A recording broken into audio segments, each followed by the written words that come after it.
Hello students, welcome to the physics class. In the previous video we have discussed about what is the significant figures. Significant figures is that the countable number of digits in the resultant value we write. So you're going to count the digits in the value of the measurements. You cannot simply count all the digits to be countable, and you cannot simply write all the number of digits as the significant figures. There are some rules for counting the figures in the digits you write. So we're going to discuss those rules for counting and finding the significant figures. You have some 7 rules here for finding the significant figures in the measurement value. So the first rule is that all non-zero numbers are significant. That is, see, for example, if you don't have any zeros in the numbers you write, you need not worry about those things, and you can write you can count all the digits in the number, and you can take it as the significant figure value. So if I have no zeros, if the resultant value is like this 1432 or 9789 7654, see, no zeros here in the resultant value, then you can simply count all the digits and write. How many numbers it can be? 1, 2. So in the first case, see, I don't have 0, so simply count all the numbers 1, 2, 3, 4. So the significant figures here is 4. Similarly here, it is 4. And in this case, 1, 2, 3, 4, 5, 6. So total number of significant figures is 6. So if you don't have zeros, you need not worry about that, and you can count all the digits to find the significant figures. So this is your first rule. So what if in case you have zeros in the numbers you write? Say for example, if I have got the resultant value as 2008. So how many significant figures are here? You cannot simply count all the numbers. If you have some zeros, then you have to consider different rules. Say in the second rule is that all zeros between two non-zero numbers are significant. Then you can count those zeros. See, I have 2 zeros here. Whether this is considerable as significant or not, for that you have to consider this rule. All zeros between two non-zero numbers are significant. See, how many number of zeros it can be between two non-zero numbers. You have one non-zero number, and between these two non-zero numbers you have zeros. So this is countable. How many zeros it can be? 8, 0, 0, 0, 0, 0, 4. You have two non-zero numbers before and after the zeros. Then all these zeros are countable, and you can count the numbers as such. So in this case, 1, 2, 3 and 4. So the total significant figure here is 4. Similarly for this example, see, 1, 2, 3, 4, 5, 6 and 7. So the significant figure here is 7. So it can be zeros also, but if the zeros are between the non-zero numbers, then you can simply count those numbers as such.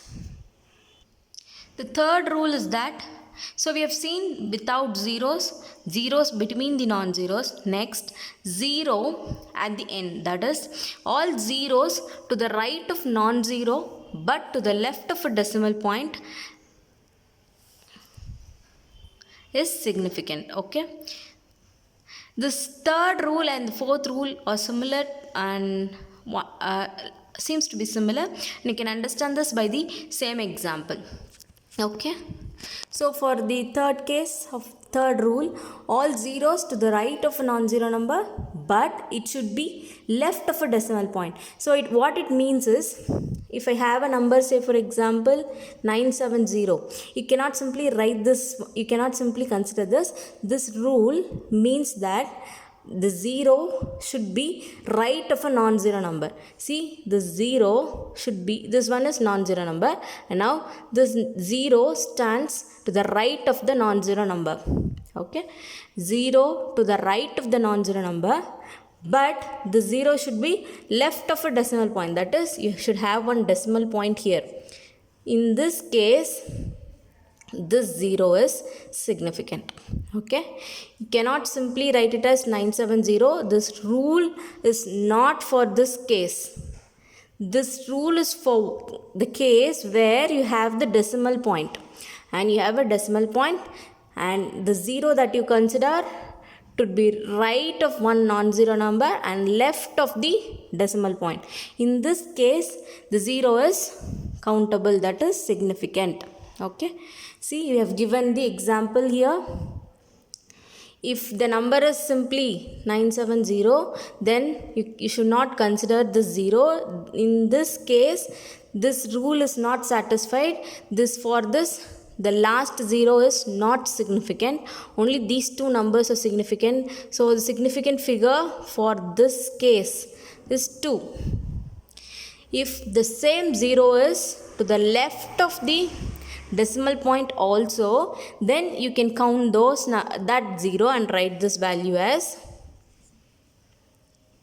see, 1, 2, it is right but to the left of decimal, so it is countable, and this one is also countable, so the total number of significant figure here is 4. Okay, and we'll go in with the fourth rule also, then we'll come back to the same example so that you will have the better understanding here.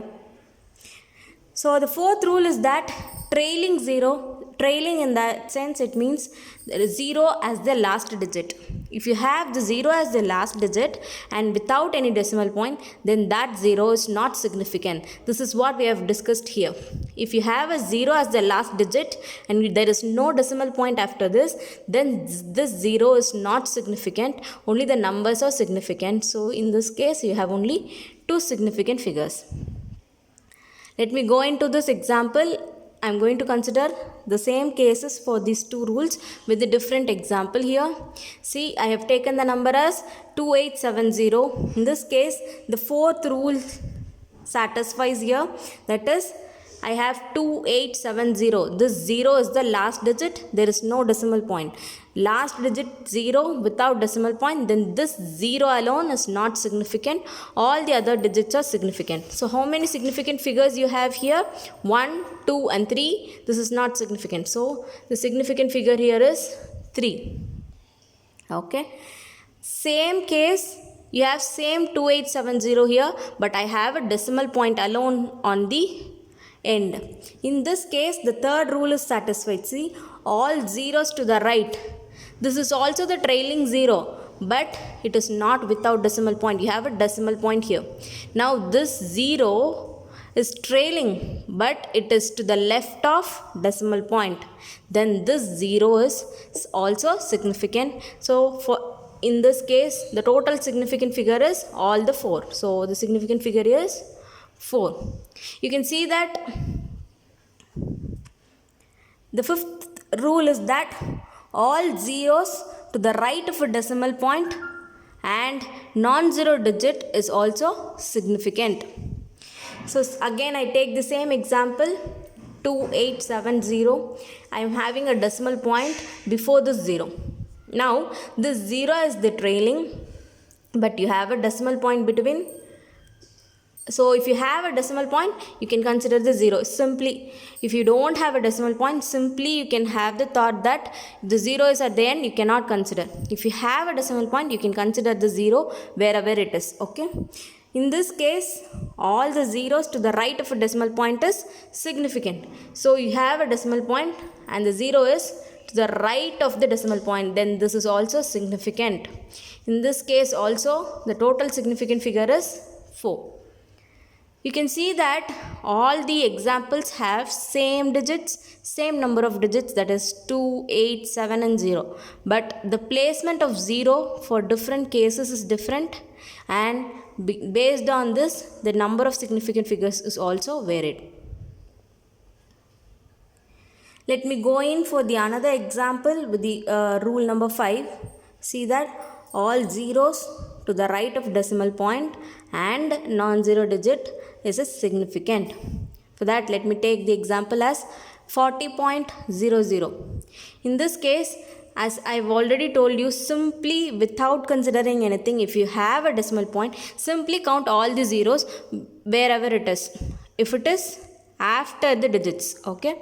So zeros are after the non-zero number, that is after one digit. So you can simply count all the zeros without considering anything. So how many significant figures you have here? 1, 2, 3 and 4. And the sixth rule is that if the number is less than 1, if the number is less than 1, what will be the value? It would be 0.9, 0.009, 0.99. This is all less than 1, isn't it? It means I have the zeros before the decimal point. If it is so, it is not significant. So zeros on the right side of the decimal point, but to the left of the first non-zero digit is also non-significant. This is what I simply told. If you have a decimal point and zeros before the digit, before the non-zero number, is simply not significant. Okay, see, it is 0.9. In this case, 0 is to the left of decimal point. That is, if you have a decimal and zeros are on the left, you can simply cross it off. You have a decimal, 0 is on the left, cancel it off. You need not consider that. And here also you have a decimal point and 0 is on the left hand side of the digit. So all the zeros are not considerable. In this case also, decimal and 0 is on the left hand side, not considerable. Okay. This is simply given like this. See, 0 on the right of the decimal point. For this example, I have a 0. 0 to the before your decimal point is not considerable at all. Okay. Now I have two zeros here. This one is right of the decimal point. Yes, it is right of the decimal point, but to the left of first non-zero digit. But it is left to the non-zero digit. So this is also not considerable. Okay. This is the rule, but it is for your understanding. Okay, but what I simply say is, it is very simple that if you have a decimal point wherever the zero and if you have zeros before the number, simply cancel it off. Okay, if it is 0.00123, all these zeros are not considerable. 0.123, then also this 0 is not considerable. Okay, if you have a decimal point, zeros before the number is not considerable. If you have a decimal point, zeros after the number is considerable. Okay, if it is, see, if it is, you should not confuse this with this third rule. See, 2870.0. Miss, you have told that if the number you have a decimal point, all the zeros before the decimal is also not considerable. No, it is not this case. It should be less than 1. That is, the number should itself start with 0. In that case alone, this rule is satisfied. Okay. And the last final rule is that the significant figures does not depend on the system of units. Whatever the unit it may be, if it is meter, centimeter, whatever the case it is, you need not consider the units there. It simply depends on these all 6 rules.